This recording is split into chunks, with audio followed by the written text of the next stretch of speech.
When I was a student in demography some 30 years ago, the overwhelming question was, how can we stop the world population reaching 24 billion? After a few years, we found that our projections were near to 12 billion. Now we believe that the world, which is currently 7, will increase to about 10 by the middle of the century and then flatten out towards the end of the century. So 10 billion, we think, will be the maximum world population. And that is because of this, falling fertility.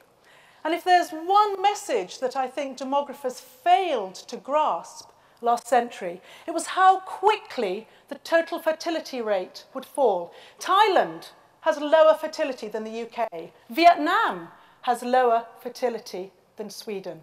I'm just going to run this projection forward. You need to concentrate on those parts of those countries which are coloured red, because they're the countries where they have less than 15% of their population as children. And you can see slowly the red moves across the globe. By 2010, you can see already we're going down into Asia, all the OECD countries, North America. By 2030, nearly all of Latin America and North America is gone. By 2050, almost the whole world.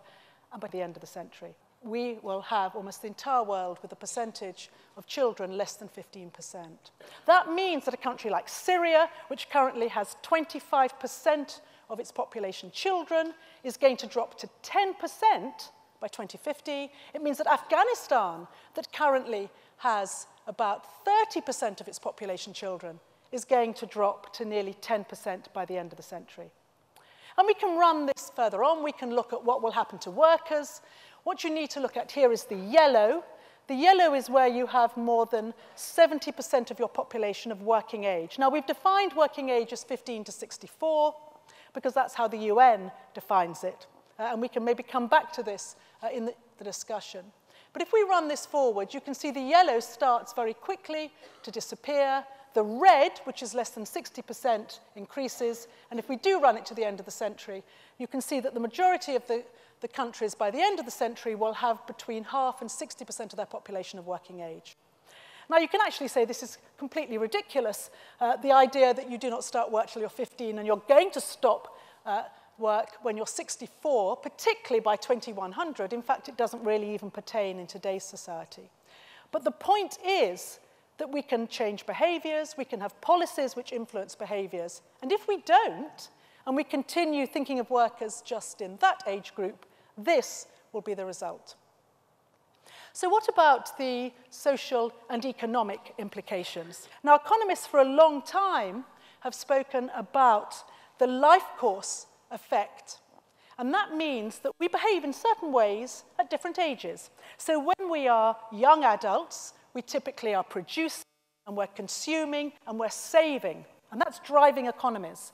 And as we get to be older adults, that's when we produce less, we consume less, and we start to draw down on our investments. So when you have a population that has a large percentage of a particular age, that will affect the economy and the society. And I just want to demonstrate this with this paper. This is a paper by Zeng and Spiegel, and what they have showed, I think, very clearly is the US demographic trends and the impact on the US stock market. This is a long-run trend. This is from 1954 up to the present and projected beyond. Now, if you look at that, the stock prices, which is in the blue, you can see some oscillation, but you can basically see that the long-run trend, not the short cycle, but the long run, fits in very well with their age model, which is in red. In other words, in 1981, all the members of the large post-war birth cohorts had entered the American labor market. They were working, they were producing, and they were saving. And by 2004 onwards, they started to retire, they stopped saving, and they drew down on their investments. And we now have a series of these models that are occurring in different, particularly OECD countries, that are showing a very, very similar long-range impact of the changing demography. And there's some similar work has been done by colleagues in Sweden, Malberg and his team, and they have done it on residential building. Exactly the same kind of pattern. When you are in your 20s, 30s, 40s, you are leaving home, you are setting up your own home, you are getting married, you're having children, and that is pushing demand into the housing market. And then when you start to retire, downsize, and eventually die, the pressure comes off the housing market. People say, no, but isn't it all about divorce and remarriage and reconstituted families, etc.? Well, yes, it is. But what is the age group that is getting married, getting divorced, having more children, etc.? It's the same age group. We do have, obviously, divorces and reconstituted families after 50, 55, but the majority of them are happening in the same age group, that young adult age group.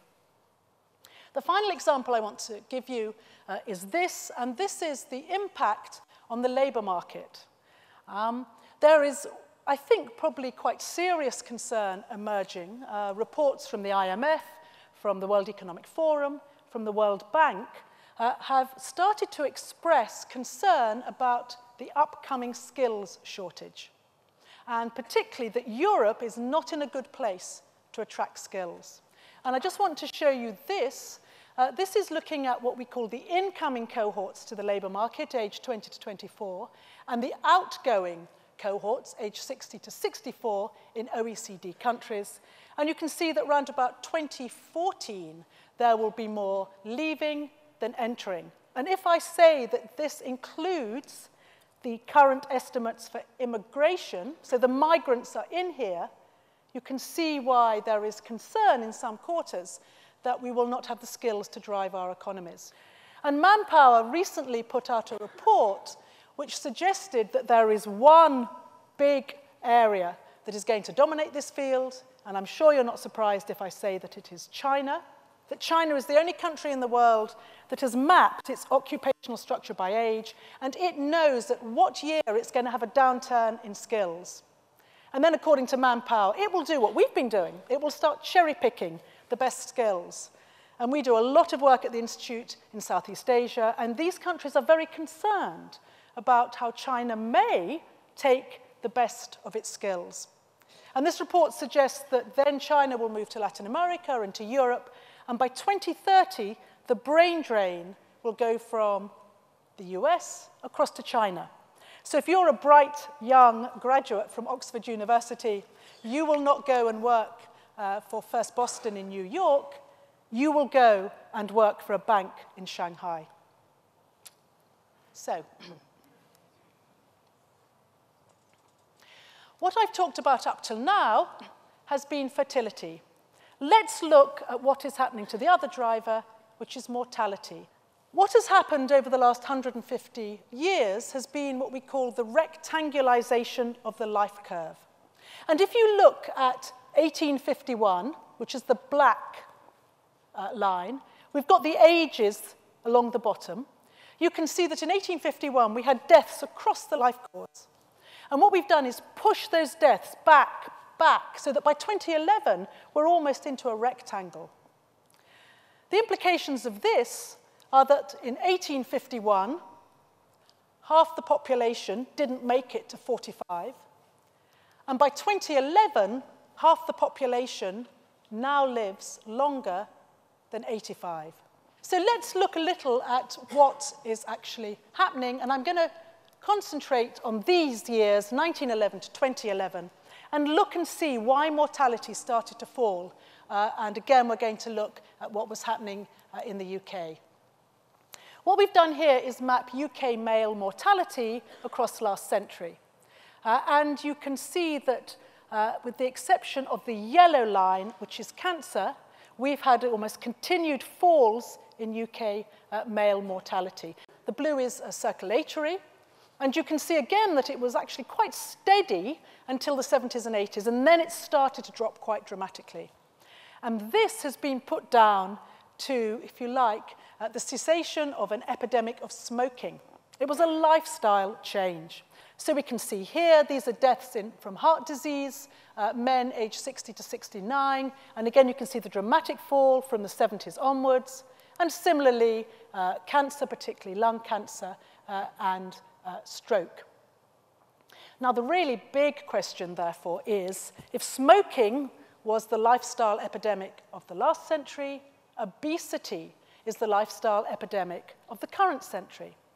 And what will be the impact of obesity on life expectancy, and particularly on healthy life expectancy? Because it's actually very different. If we're going to have long-lived lives that are healthy and active, at one level, it doesn't actually matter how long we live, so long as we're active and contributory. If, however, we're going to have long lives that are increasingly disabled, then it will have an impact. So I want to just talk a little bit about obesity. Oxford has 3 centres working on obesity. And I just want to show you what is happening at the moment in the States. So this is obesity in the United States. And I'm going to run this through. It's going to happen by itself, I hope. This is 1986, and you can see, actually, we weren't really collecting data in 1986. Obesity was not really a big problem. But if you run down, look at your eyes on the colors. So we're going to go from 10 all the way down. Dark blue is 15, 20% is yellow, right the way down to 35% of the state being obese. And I just want to run this through till 2009. And slowly you can see these different colors coming in. Let's watch for the first. 15% has arrived in about 1992. Yellow, 20% by 1998. Now have 25%, 30, 34%. And finally, by 2009, we have our first state that hit 35% of the population obese. Does anyone know what this state is? Mississippi. And does anyone know what the blue one is? Colorado. Now, that may well be actually a statistical error, because nobody can quite work out why Colorado has so levels of obesity. But it could be. I'm sorry if there are people here from Colorado to help us. But you can see the impact that obesity has had in a very short period of time. This is the effect of obesity on female life expectancy at age 50, and we're comparing 2 studies here. The sort of turquoisey green, that is the prospective studies collaboration, which was run out of Oxford, led by Sir Richard Peto, and it looked at studies of obesity from 1979 to the mid-1990s.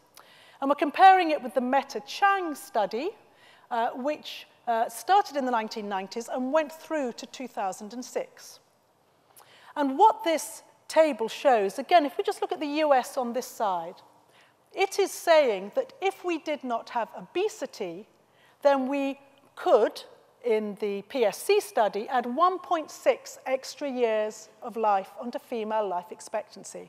That may not seem many, but if you think that over the last 50 years, US life expectancy has risen by 4.3 years, a loss of 1.6 is significant. However, the Meta-Chang study, which looked at obesity a complete decade later, suggests that it's much less. So people have tried to understand why this should be. Obesity is growing, but deaths related to obesity appear to be going down. Now, of course, obesity in itself does occasionally, but very rarely kills. But it leads to diabetes, and it also leads to cardiovascular disease, strokes, and cancer, which do kill. And one of the theories that they've come up with is actually this, that it is increasing use of drug therapies which are counteracting the effects of obesity. And I think that's a really important factor. We can say that smoking was reduced through public health initiatives which got men to stop smoking. But what people are suggesting, particularly in the States, is that maybe we're moving to a culture where rather than having healthy lifestyles, we actually can, if you like, just pop a pill. And that has all sorts of implications, particularly, again, for the cost of healthcare. And I just want to illustrate this argument. This is not going to demonstrate it. It's going to illustrate it. What we have here is health expenditure as a percentage of GDP between 1960 and 2009. And I really want to compare Japan, which is that zigzaggy line under the red, and the US, which is the line that's going upward. And you can see very clearly that in that period, the US went from 5% of GDP to about 18, whereas Japan went from about 2 up to about 6. Now, was it because of the aging of their populations? We can compare how old these populations are. The percentage of over 65s in the US went from 9 to 13%, whereas in Japan it went from 6 to 23.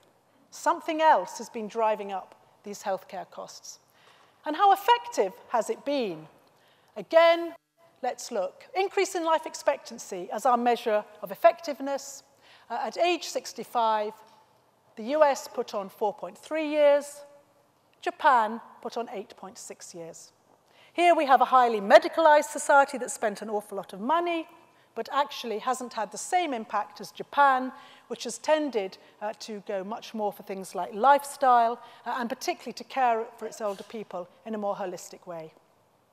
This is, I think, a wonderful statue. I believe it's at Euston Station, but it represents the 7 ages of man.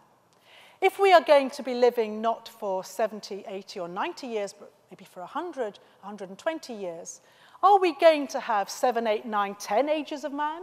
Or are we going to start stretching out each of those independent ages? I spoke a few years ago to the City of London Boys' School, and I thought I was going to be addressing sixth formers, and when I turned up, there were 80 boys ranging from 12 to 80. And I thought, how am I going to talk about, sorry, 12 to 18. How am I going to talk about this to such a broad and relatively young audience? So I split them into 2. And I said, on this side, you're going to live till you're 150. And on this side, you're going to live till you're 50. Now, bearing in mind when you're 12, 50 is completely sort of over the hill. I wasn't sure if this would work. But a little boy on this side put his hand up. And he said, if I'm going to live till I'm 150, I'm not going to start having kids till I'm 80. Now, that actually was just the right way of thinking, because what is very clear is we're seeing something called the aging of life transitions. While we live in societies that may be bringing down the age at which we can legally do things, we can vote younger, have sex younger, drink younger. However, we as individuals are delaying those transitions, delaying leaving home, delaying getting married or forming a union, delaying having children, delaying having a permanent job, delaying buying houses. Now, obviously, there are other social factors affecting it, but we also have the luxury of knowing that we can wait to our 40s to have children, and we probably still will be active parents and grandparents for those children. So the aging of life transitions, I think, is a very important future way in which our lives may change. We are not going to have a world where youth is going to vanish, but I do think we will have a world where youthful demography will stop. Never again will we have that pyramid, young people coming into our societies and our economies and driving them. We will move much more to a skyscraper. And what about the position of the young in this new world? We've heard so much recently about the burden of the aging generation, this idea of generational burden, generational inequity, the generational pinch. If we say to our young people, yes, throughout your lives you're going to be following this generation above you, which is taking all the opportunity and resources away from you, then, in fact, their ambitions will be narrowed. But if we say to young people to be part of a diminishing cohort is actually very positive. We talked earlier about the skill shortage. We know that there will be a global demand for skills. And with smaller cohorts coming behind, if those cohorts are willing to educate and to travel, then they will have huge opportunities. So I think the message is to our younger generations, you will be better educated, you will have better health, and you will have greater access to communications than any generation before you. You will be able to choose more than any other generation has where and how you're going to work, whether you're going to have children, how you're going to live your lives, and they're going to be longer than ever before. Because then if I think we say that to our young people, then indeed their horizons will not be reduced, but actually to be young people in a world of diminishing youth will give broader horizons than probably any other generation that has preceded them. Thank you.